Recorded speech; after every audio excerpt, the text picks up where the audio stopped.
Olá pessoal, tudo bem com vocês? Eu sou o professor Marcos Oliveira e nós estamos aqui no primeiro Leitura em Casa, esse programa semanal apresentado por mim aqui no História em Casa, que, como o próprio nome já está dizendo para vocês, é para indicar leituras para vocês fazerem nas suas casas, enfim, comentar aquilo que eu estou lendo, aquilo que eu acho interessante, etc. Então nós vamos nos encontrar muito ainda. E para começar o nosso programa, para estrear o nosso programa, escolhi um livro muito especial para nós historiadores, porque dia 19 de agosto agora se comemorou, né, o Dia do Historiador, o primeiro Dia do Historiador com a profissão regulamentada. Então, para comemorar essa data especial e pensar sobre a história, escolhi também um livro muito importante para nós, que é esse daqui, o Apologia da História. Todo historiador conhece esse livro, porque entrar no curso de História, logo nos primeiros períodos, certamente você vai ter contato com essa obra aqui, Apologia da História, que, como o próprio nome está dizendo, vai investigar o que é história, como se escreve história, como se trata as fontes históricas, etc e tal. Mas antes da gente entrar nessa parte da história efetivamente, quero falar sobre os afetos que transbordam dentro desse livro aqui, o Apologia da História do Marc Bloch. E esses afetos existem por conta das condições sob as quais esse livro foi escrito. Marc Bloch, um historiador francês, foi preso pelo regime nazista nos anos 40 por ter participado da resistência francesa e, no cárcere nazista, a imagem do seu filho vem até ele. E seu filho aparece sempre na sua cabeça lhe fazendo uma mesma pergunta: pai, para que serve a história? Então o livro e todas as reflexões que vêm desse livro partem exatamente desse lugar. Partem do Marc Bloch preso pelo regime nazista, pensando no seu filho e pensando no seu filho lhe perguntando o que era história. Então é muito afetuoso o modo como Marc Bloch escreve, apesar das condições horrorosas em que ele se encontrava. Apesar de preso, o livro transborda amor pelo filho, amor pela história. Então por isso eu acho esse livro sensacional, acho ele muito significativo para nós. Enfim, então a primeira coisa que eu queria comentar com vocês era isso, esse caráter afetuoso da Apologia da História. E em segundo lugar, acho esse livro sensacional para introduzir a gente aos estudos históricos, porque o Marc Bloch vai conseguir dar uma definição muito sintética de algo que é extremamente complexo. Ou seja, em uma pequena frase, o Marc Bloch vai conseguir definir aquilo que é história. Portanto, para Marc Bloch, história é a ciência dos homens no tempo. Veja só que palavras impressionantes que ele escolhe. Em primeiro lugar, história é uma ciência.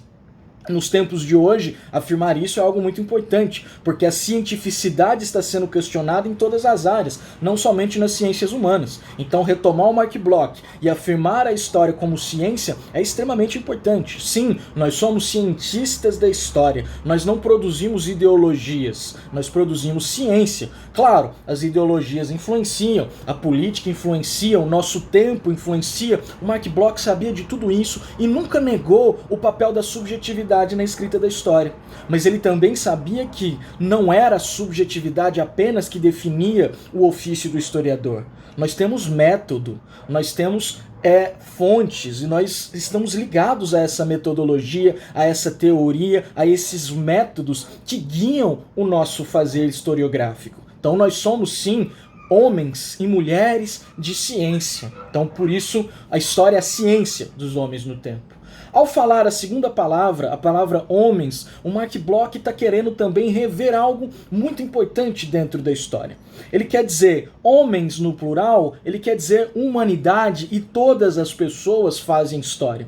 Então com isso nós superamos aquela ideia que infelizmente ainda vigora no ensino de história escolar brasileiro, de que só faz história aquele que é grande, só fazem história os grandes personagens, os nomes de reis, os nomes de presidentes, etc.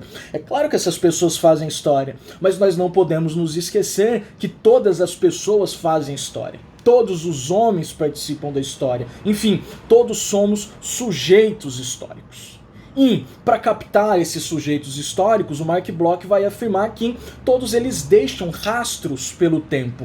Todos os homens deixam seus vestígios da sua participação dentro do mundo. Então, o historiador é aquele que corre atrás desses vestígios deixados pelos homens, corre atrás das fontes históricas deixadas por esses homens para escrever a sua história. Tanto é que ele usa uma metáfora muito interessante nesse livro, que vai comparar o historiador a um ogro. Onde há carne humana, lá estará esse ogro. Então, os homens a que Mark Bloch se refere não são os grandes homens, são também.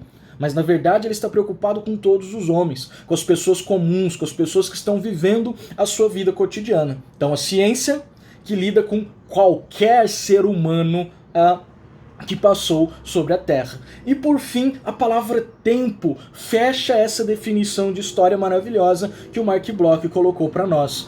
Porque nós, historiadores, lidamos com o tempo. Mas qual tempo? O passado? Não somente. Outra coisa importantíssima que o Mark Bloch contribui para rever é essa ideia de que a história é uma ciência ligada exclusivamente ao passado.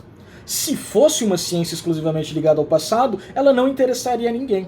Ela seria apenas uma erudição, seria apenas uma curiosidade, mas ela não é. Quando ele diz homens no tempo, é em qualquer tempo também. Então são quaisquer homens em quaisquer tempos que a história vai se preocupar. E no caso, o Mark Bloch está chamando atenção para uma coisa muito importante. Se a história não é a ciência exclusivamente do passado, é porque ela é a ciência também do presente.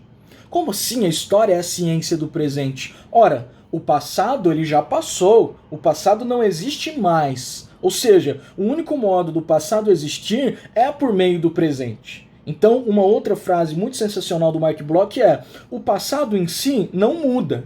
O que muda são as nossas interpretações sobre o passado. O que muda é o modo como nós, homens, olhamos para o passado. E nós olhamos para o passado com as questões que permeiam o nosso tempo presente. Então, todo olhar sobre o passado é um olhar a partir do presente, que quer compreender o passado, mas quer também jogar luz ao próprio presente.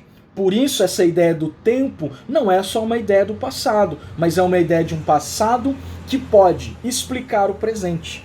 No presente joga problemas ao passado e explica o passado e também explica o próprio presente ao mesmo tempo.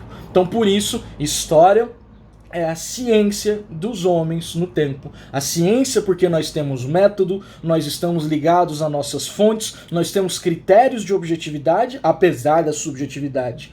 Homens, porque nós estamos tratando de qualquer vestígio da humanidade. Todos são sujeito histórico. Todos fazemos história. Então isso é também muito importante. E por fim, tempo, nós não estamos dizendo respeito só ao passado. Dizemos respeito também ao presente. Então, presente e passado dizem muito respeito à história. Enfim, então a dica de hoje era essa. Esse livro maravilhoso, Apologia da História, do Mark Bloch, que vai explicar essa frase sintética e muito importante para nós. E é isso, espero que vocês tenham gostado do vídeo e mês que vem temos aí mais uma indicação de leitura. Sigam o História em Casa, me sigam também nas minhas redes sociais, o perfil é @marcos_fsoliveira. Segue lá, deem dicas pra gente, sugiram livros pra gente comentar aqui, enfim, é isso, um abraço, fui!